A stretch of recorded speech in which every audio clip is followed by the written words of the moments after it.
+1 +2 students ശ്രദ്ധിച്ച് കേൾക്കുക. Sad news ഉണ്ട്, എന്താ ഞാൻ കൃത്യമായിട്ട് പറഞ്ഞുതരാം. അത് പറയുന്നതിന് മുമ്പ് നിങ്ങൾ സബ്സ്ക്രൈബ് ചെയ്യുക ആൻഡ് ഈ ഫ്രണ്ട്സിന് എല്ലാവർക്കും ഈ വീഡിയോ ഷെയർ ചെയ്യുക. വളരെ ഇമ്പോർട്ടൻ്റ് ആണ്. കാരണം നിങ്ങൾക്ക് +1 +2 എല്ലാ ഇമ്പോർട്ടൻറ്റ് ഇൻഫർമേഷനും കാര്യങ്ങളും ക്ലാസ്സുകളും സ്റ്റഡി ടൈം ടേബിൾ മോട്ടിവേഷൻ ഒക്കെ ഇവിടെ കിട്ടും.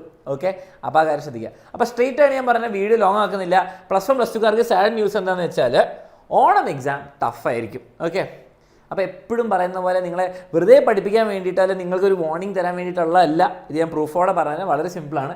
ഓണം എക്സാം ടഫ് കാരണം വളരെ സിമ്പിളാണ്. ഓണം എക്സാം ടഫാവാൻ കാരണം 2 എണ്ണമാണ്. ഓക്കെ, നിങ്ങൾ ചിലപ്പോൾ പറഞ്ഞിട്ടുണ്ടാവില്ല, നിങ്ങളുടെ SSLC ജൂനിയേഴ്സ് ഓക്കെ അവർക്ക് ഒരു ഫസ്റ്റ് ടേം എന്ന് പറഞ്ഞിട്ട് ഫസ്റ്റ് ടേം മോഡൽ എക്സാം എന്ന് പറഞ്ഞിട്ട് പേപ്പർ റിലീസ് ചെയ്യേണ്ടായിരുന്നു. ഓക്കെ, ഫസ്റ്റ് ടേം എന്ന് പറഞ്ഞാൽ നിങ്ങളുടെ എന്താണ് ഓണം എക്സാം ആയിട്ടാണ് കരുതുക. അതിൻ്റെ മോഡൽ പേപ്പർ റിലീസ് ആയിട്ടുണ്ടായിരുന്നു. ഓക്കെ, അത് നമ്മളെല്ലാവരും അനലൈസ് ചെയ്തു. നമ്മൾ കുറേ വർഷങ്ങളിലെ ഓണം എക്സാമും ക്രിസ്മസ് എക്സാമും ഫൈനൽ എക്സാമൊക്കെ കണ്ടതല്ലേ. നിങ്ങൾ കഴിഞ്ഞ വർഷം SSLC എഴുതിയതാ. നിങ്ങൾ +1 കുട്ടികളാണെങ്കിൽ നിങ്ങൾ കഴിഞ്ഞ വർഷം SSLC എഴുതിയല്ലേ. നിങ്ങൾ പോയി നോക്കിക്കോ. ആ മോഡൽ എക്സാം പേപ്പർ നോക്കുമ്പോൾ തന്നെ ഫസ്റ്റ് ടേമിൻ്റെ കേട്ടോ അത് ടഫാണ്. ഓക്കെ, അത് ടഫാണ്, ഒരു സംശയമില്ല, ടഫാണ്. പുതിയ ടൈപ്പ് ക്വസ്റ്റ്യൻസ് ഒക്കെയാണ്. CBSE പാറ്റേണിലേക്ക് ചെറുതായിട്ട് അലൈൻ ചെയ്യുന്നുണ്ട്. CBSE പാറ്റേൺ ആയെന്നല്ല പറയുന്നത്, CBSE പാറ്റേണിലേക്ക് വരുന്നുണ്ട്. ഓക്കെ, അപ്പം അത് ടഫായി. അപ്പോൾ നിങ്ങൾ ശ്രദ്ധിക്കണം. SSLC മാത്രമേ ടഫാക്കൂലല്ലോ, മൊത്തം ഓർഡർ വന്നിട്ടുണ്ടോ ടഫാക്കണം എന്ന്, പേപ്പർ ഡിഫിക്കൽട്ട് ആക്കണം എന്ന് മനസ്സിലാക്കാൻ പറഞ്ഞിട്ടുണ്ടാവും. അപ്പോൾ അത് നിങ്ങൾക്ക് മനസ്സിലായിരിക്കും. ഫസ്റ്റ് കാരണം. സെക്കൻഡ് കാരണം വളരെ സിമ്പിളാണ്. നിങ്ങളുടെ ലാസ്റ്റ് ഇയർ പബ്ലിക് എക്സാം നോക്കുക. സ്പെഷ്യലി +2 കുട്ടികൾക്ക് അറിയാം നിങ്ങളുടെ പബ്ലിക് എക്സാം ടഫായിരുന്നു ഈസി ആയിരുന്നോ. നിങ്ങൾ PYQ എല്ലാം പ്രാക്ടീസ് ചെയ്ത് പോയ ഒരു +2 കുട്ടി ഒന്ന് പ്ലീസ് കമൻറ്റ് ചെയ്യുക. +1 നിങ്ങളെല്ലാം പബ്ലിക് എക്സാമിൻ്റെ PYQ പ്രാക്ടീസ് ചെയ്തിട്ടുണ്ടാവില്ലേ. ആ പ്രാക്ടീസ് ചെയ്ത കുട്ടി പബ്ലിക് എക്സാം എങ്ങനെ പെർഫോം ചെയ്തെന്ന് പറയാം. ടഫറായോ അല്ലെങ്കിൽ ഈസിയർ ആയോ എന്ന് പറയാം. ഓക്കെ, എനിക്ക് ഉറപ്പാണ് 80% കുട്ടികളെങ്കിലും PYQ പ്രാക്ടീസ് ചെയ്തവർ പറയും പബ്ലിക് എക്സാം നല്ല ടഫായിരുന്നു. കാരണം എന്താണ്, പാറ്റേൺ ബ്രേക്ക് ചെയ്തു. യു ബ്രേക്കിംഗ് ദ പാറ്റേൺ അല്ലേ. പാറ്റേൺ ബ്രേക്ക് ചെയ്തു.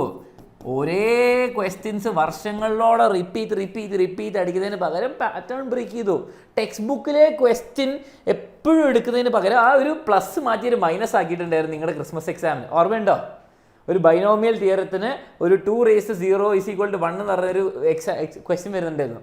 അത് പ്ലസ് ആയിരുന്നു നിങ്ങൾ ടെക്സ്റ്റ് ബുക്കിൽ ക്വസ്റ്റ്യൻ പേപ്പറിൽ മൈനസ് ആക്കി. അതോടെ ഫുൾ പ്രശ്നം. അതൊന്നാമത് ആരും ശ്രദ്ധിക്കാത്തൊരു ക്വസ്റ്റ്യനാണ്. ഒരു പുതിയ ഫോർമുല NCR + NCR -1 R-1 എന്നുള്ള ഫോർമുല ടെക്സ്റ്റ് ബുക്കിൽ ഒരു പ്രാവശ്യം മെൻഷൻ ചെയ്തില്ല, വേറെ എവിടെയും ചോദിക്കാറില്ലായിരുന്നു. പക്ഷേ അത് ക്വസ്റ്റ്യൻ എക്സാമിന് വന്നു. അങ്ങനെ പ്രശ്നമാവുന്ന കുറേ ക്വസ്റ്റ്യൻസ് ഒക്കെ വന്നിട്ടുണ്ട്. അപ്പം +2കാർക്ക് അറിയാം, നല്ല ധാരണയുണ്ട്. നിങ്ങളുടെ +1 PYQ മാത്രം പഠിച്ചു പോയ കാര്യമില്ല, പാറ്റേൺ മാറിയിട്ടുണ്ട്, ടഫാവാൻ ചാൻസ് ഉണ്ട്. നിങ്ങൾ +1 പേപ്പറും ടഫായിരുന്നു.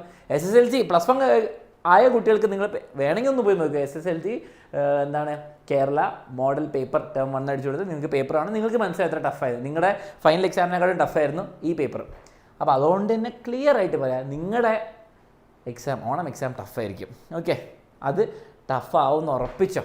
കാരണം നിങ്ങൾ പബ്ലിക് എക്സാം എല്ലാം കഴിഞ്ഞ വർഷങ്ങളായിട്ട് അനൗൺസ് ചെയ്യുന്നുണ്ട്, എല്ലാം പേപ്പർ ടഫാക്കുന്നു, ഇവാലുവേഷൻ സ്ട്രിക്റ്റർ ആക്കും എന്നൊക്കെ പറയുന്നുണ്ടായിരുന്നു. അത് ഒറ്റ വർഷം കൊണ്ട് ഇംപ്ലിമെൻ്റ് ചെയ്യില്ല, മെല്ലെ ഇംപ്ലിമെൻ്റ് ആയിക്കോളും. അപ്പോൾ ഈ വർഷം നിങ്ങളതിൽ സൂക്ഷിച്ചു പോയ എക്സാമിന് നേരത്തെ പഠിച്ചു തുടങ്ങുക. നിങ്ങൾ ഈ ചാനൽ സബ്സ്ക്രൈബ് ചെയ്യുക, സബ്സ്ക്രൈബ് ചെയ്തില്ലെങ്കിൽ സബ്സ്ക്രൈബ് ചെയ്യുക. പിന്നെ നിങ്ങൾക്ക് ഓഗസ്റ്റ് 21 ഒരു ഇവൻറ്റിൻ്റെ മൺഡേ, ഓഗസ്റ്റ് അല്ല ജൂലൈ 21 ഒരു ഇവൻറ്റിൻ്റെ മൺഡേ, അത് കാണാത്തവർ അത് കാണുക. അത് കണ്ടിട്ടില്ലെങ്കിൽ വരാൻ പോവുകയാണെങ്കിൽ നിങ്ങളത് നോട്ടിഫൈ ചെയ്ത് വെക്കുക, എന്നിട്ട് പഠിച്ചു കൊടുക്കുക. ഇനി നിങ്ങൾക്ക് ആദ്യം മുതൽ പ്രോപ്പറായിട്ട് റെക്കോർഡ് ക്ലാസ്സും ലൈവ് ക്ലാസ്സും നോട്ട്സും PYQസും വർക്ക്ഷീറ്റും ടെസ്റ്റുകളും ഒക്കെ ആയിട്ട് മൊത്തം പഠിക്കണമെങ്കിൽ നിങ്ങൾക്ക് എക്സാമിനർ ബാച്ചിൽ ജോയിൻ ചെയ്യാം. എക്സാമിനർ ബാച്ചിൽ ജോയിൻ ചെയ്തുകൊണ്ട് A+ ഫുൾ മാർക്ക് കിട്ടുകയല്ല ചെയ്യുക, അത് ഉപയോഗിച്ചാലാണ് നിങ്ങൾക്ക് കിട്ടുക. അത് വീണ്ടും പറയാണ്, കേരളത്തിൽ ഏറ്റവും കൂടുതൽ സ്റ്റേറ്റ് ടോപ്പേഴ്സ് +1 +2 ഉണ്ടാക്കിയിട്ടുണ്ട്. റിസൾട്ടൊക്കെ വേണമെങ്കിൽ പോയി വെറുതെ അടിച്ചാൽ എക്സാമിൻ്റെ +1 റിസൾട്ട് +2 റിസൾട്ട് എന്ന് അവരെ പോയി നോക്കുക. അവരെ പോലെ നിങ്ങൾക്കും +1 +2 ടോപ്പർ ആവണമെങ്കിൽ വേഗം ജോയിൻ ചെയ്യുക, എന്നിട്ട് പഠിക്കുക. അതാണ് ഇമ്പോർട്ടൻറ്റ് കാര്യം. All the best for a Onam exam. ടഫാണെങ്കിൽ നിങ്ങൾ പ്രിപ്പയർ ചെയ്ത് പോയാൽ ഈസി ആവും. അപ്പോൾ ഇപ്രാവശ്യത്തെ എക്സാം സാഡ് ന്യൂസ് മാറ്റിയിട്ട് നമ്മൾ ബ്രേക്കിംഗ് ന്യൂസ് ആക്കണം, നിങ്ങൾ തകർത്തു എന്ന് പറഞ്ഞിട്ട്. Okay, so all the best. നമുക്ക് ഓണം എക്സാം കഴിഞ്ഞിട്ട് കാണാം.